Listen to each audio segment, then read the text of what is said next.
जैसे ही तीर चलाता, तीर उस चिड़िया को लग जाती है और डाल से नीचे गिर जाती है। जादूगर के शरीर में आग लग जाता है और वह वहीं जल जाता है। और इधर महाराज पत्थर के मूर्ति से मुक्त हो जाते हैं और राजकुमारी भी हमेशा के लिए राजकुमारी बन जाती है। शीतलपुर गांव में एक गरीब शिकारी रहता था। वह इतना गरीब था कि उसके पास 2 वक्त की रोटी भी नसीब नहीं हो पाती थी। वह पूरे दिन जंगल में शिकार करता और वहीं खाता। आज तो एक भी शिकार नहीं मिला। लगता है आज भूखा ही सोना पड़ेगा। मैं काफी जंगल के अंदर आ चुका हूँ। अब मुझे लगता है घर लौट जाना चाहिए। इतना बोलकर वो घर की ओर जा रहा था। तभी उसकी नजर एक चिड़िया पर गई जो एक पेड़ के डाल पर बैठी थी। ये कैसा चिड़िया है? ये तो अन्य चिड़िया से अलग लग रही है। जो भी हो, आज तो इस चिड़िया को मारकर खा लूंगा। आज की रात तो कट जाएगी। जैसे ही तीर चलाता, तीर उस चिड़िया को लग जाती है और डाल से नीचे गिर जाती है। शिकारी चिड़िया को घर लाता है और जैसे ही चिड़िया को काटने जाता है तभी चिड़िया से आवाज आती है, हे शिकारी, कृपया आप मुझे मत मारो। ये चिड़िया तो बोल भी रही है, लेकिन मुझे क्या, मुझे तो खाना है। शिकारी, मेरी बात सुनो, मुझे मत मारो। मैंने तुम्हारा क्या बिगाड़ा है? तुमने कुछ नहीं बिगाड़ा, लेकिन मैं एक शिकारी हूँ। मुझे अपना भूख मिटाने के लिए ये सब करना पड़ता है।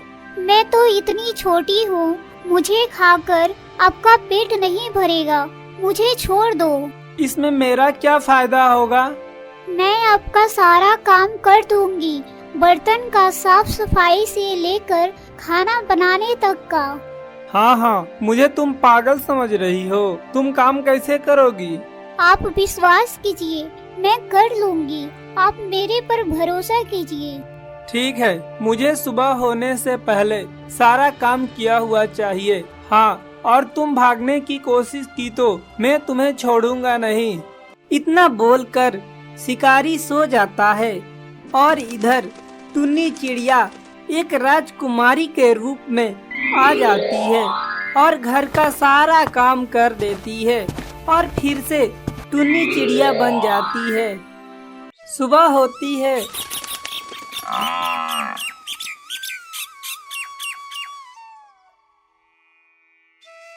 शिकारी पूरे घर साफ सफाई को देखकर चिड़िया से बोलता है, ये तो सच में काम कर दी।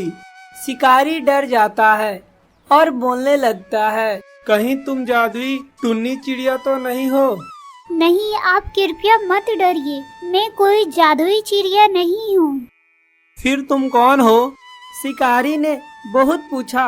तब टुन्नी चिड़िया बोलती है, शिकारी, आपके पूछने से मैं बता रही हूँ, लेकिन आपको मेरी बात सुनने के बाद मेरी मदद करनी पड़ेगी, नहीं तो आप भी एक चिड़िया बन जाइएगा।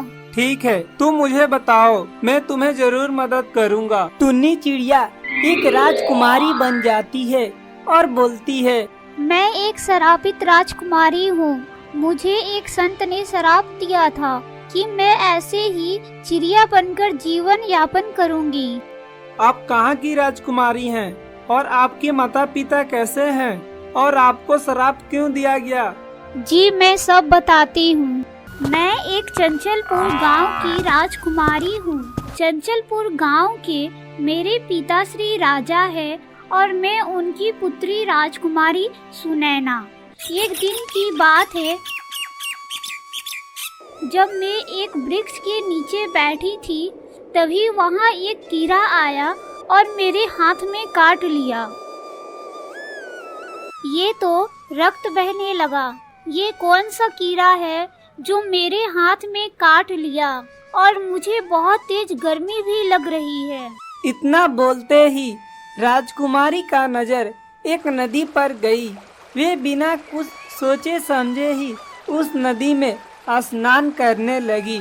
तभी वहाँ एक संत आते हैं। राजकुमारी को स्नान करते हुए देखकर गुस्सा हो जाते हैं और बोलते हैं, हे कन्या, तुमने इस नदी की पवित्रता को नष्ट कर दिया है।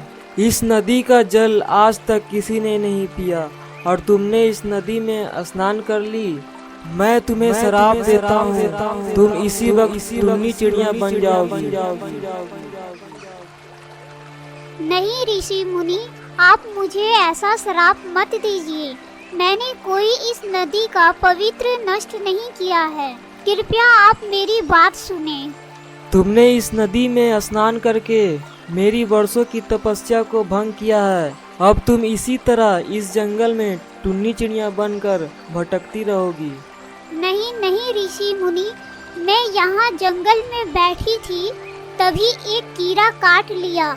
मुझे बहुत तेज गर्मी होने लगी। मुझसे ये गर्मी सहन नहीं हुई, इसलिए मैंने इस नदी में स्नान करने लगी। राजकुमारी की बात सुनकर ऋषि मुनि अपने दृश्य शक्ति से देख लेते हैं कि राजकुमारी सत्य बोल रही है। राजकुमारी, आप बिल्कुल सत्य बोल रही हो, लेकिन मैं अपना श्राप वापस नहीं ले सकता। जैसे किसी के मृत्यु के बाद उसका प्राण वापस नहीं आ सकता, बीता हुआ समय वापस नहीं आ सकता, ठीक उसी प्रकार मैं कुछ नहीं कर सकता। क्या ऋषि मुनि, मेरी जीवन अब ऐसे ही रहेगी? आपके पास कोई तो रास्ता होगा। हाँ पुत्री, एक रास्ता है, लेकिन क्या ऋषि मुनि? आप कृपया बताइए मुझे। अगर कोई व्यक्ति जिसके अंदर प्यार, करुणा, दया नहीं होगा किसी के प्रति, परंतु तुम्हारा मुख से तुम्हारे बात सुनकर वे तुम्हारा मदद करे और वे व्यक्ति नए रास्ते पे चलने लगे, तभी तुम पुनः राजकुमारी बन सकती हो। जी ऋषि मुनि, मैं उस दिन और उस व्यक्ति का मैं इसी जंगल में इंतजार करूंगी। राजकुमारी ये सारी बात बताती है शिकारी को। तभी शिकारी बोलता है, तो आपके माता पिता कहाँ हैं? मैं जब राजमहल गई तब देखा कि वहाँ सब चिंतित हैं। महाराज, राजकुमारी सुनैना जंगल से अभी तक नहीं लौटी है। कहीं उन्हें कुछ हो तो नहीं गया? महारानी, आप चिंतित मत होइए। मैं अभी सैनिक को भेजता हूँ और मैं भी जाता हूँ। सैनिक, जंगल की ओर जाओ और देखो राजकुमारी कहाँ गई है। पिताश्री और सैनिक जंगल में आते हैं और मुझे ढूंढते हैं। जब मैं उन्हें नहीं मिलती, वे निराश होकर राजमहल लौटते हैं। तभी माताश्री बोलती है, महाराज, राजकुमारी मिली क्या? कुछ पता चला? राजकुमारी सुनैना कहाँ गई है? नहीं महारानी, राजकुमारी जंगल में नहीं है। तभी वहाँ एक गरीब व्यक्ति आता है और बोलता है, महाराज, अब आपका समय आ गया है यह राजमहल छोड़ने का। इतना बोलकर वे व्यक्ति हंसने लगा। तभी माताश्री बोलती है, महाराज, ये व्यक्ति कौन है और ये राजमहल में क्या कर रहा है? माताश्री के इतना बोलते ही वे व्यक्ति अपने जादुई शक्ति से मार डालता है और पिताश्री को एक पत्थर का मूर्ति बना देता है और वह स्वयं पिताश्री का रूप धारण कर लेता है और राजमहल का राजा बन जाता है। ये क्या हो गया सैनिकों? सुनो, महारानी ने अपनी हत्या कर ली राजकुमारी के जाने से। सैनिक वहां आते हैं और वे उस व्यक्ति को महाराज मान लेते हैं और वे चंचलपुर गांव का राजा बन गया और मेरे पिताश्री को बंदी बना लिया। तभी शिकारी बोलता है, राजकुमारी, अब आप अपने पिताश्री को कैसे मुक्त कर सकती हो? शिकारी सुनो, तुम्हें यहाँ से एक जंगल में जाना होगा वहाँ एक ऋषि मुनि रहते हैं, हमें वहीं से कुछ पता चलेगा। राजकुमारी की बात सुनकर वहाँ से शिकारी और टुन्नी चिड़िया दोनों जंगल की ओर निकल जाते हैं। कुछ देर चलने के बाद एक संत उन्हें दिखाई पड़ता है जो तपस्या कर रहा था। ऋषि मुनि, शिकारी के बात सुनते ही संत क्रोधित में आ जाता है और बोलता है, हे बालक, तुमने मेरी तपस्या को भंग कर दिया है। तुम इसी वक्त एक पत्थर का मूर्ति बन जाएगा। महाराज, इसमें इनकी कोई गलती नहीं है। हम तो आपसे मदद मांगने आए थे। कृपया आप इन्हें पुण्य इंसान बना दीजिए। मदद? कैसी मदद करनी है मुझे? जी महाराज, मैं आपको सब कुछ बताती हूँ। टुन्नी चिड़िया ऋषि मुनि को सब कुछ बता देती है। ठीक है राजकुमारी, मैं अभी इसी वक्त इस मूर्ति को ठीक करता हूँ। फिर से ऋषि मुनि मूर्ति से शिकारी में बदल देते हैं और बोलते हैं, ठीक है राजकुमारी, मैं ज्यादा मदद नहीं कर सकता, लेकिन मैं एक रास्ता बता सकता हूँ। वह कोई व्यक्ति नहीं है, वह एक जादूगर है जो लोगों को अपने जादू से गायब कर देता है। राजमहल में एक गुफा है जहाँ एक सर्प होगा। उसी सर्प में उस दुष्ट जादूगर का प्राण है। अगर तुम दोनों उस सर्प को मार दोगे तो वह जादूगर स्वयं ही नष्ट हो जाएगा। ठीक है ऋषि मुनि, मैं अभी जाता हूँ, उस दुष्ट जादूगर को नष्ट कर दूंगा। महाराज, आपका बहुत बहुत शुक्रिया। अब हम चलते हैं। दोनों वहाँ से निकल जाते हैं और राजमहल के गुफा में आ जाते हैं और वे दोनों देखते हैं कि महाराज की पत्थर की मूर्ति सर्प के पास है। अच्छा, तो यही वह सर्प है जिसमें दुष्ट जादूगर का प्राण है। मैं अभी इस सर्प को मार देता हूँ। शिकारी उस सर्प पर वार करता है। जैसे ही वह सर्प मरता है और उधर जादूगर के शरीर में आग लग जाता है और वह वहीं जल जाता है और इधर महाराज पत्थर के मूर्ति से मुक्त हो जाते हैं और राजकुमारी भी हमेशा के लिए राजकुमारी बन जाती है। तभी महाराज बोलते हैं, शिकारी, तुमने मेरी और मेरी पुत्री राजकुमारी की जान बचाई है।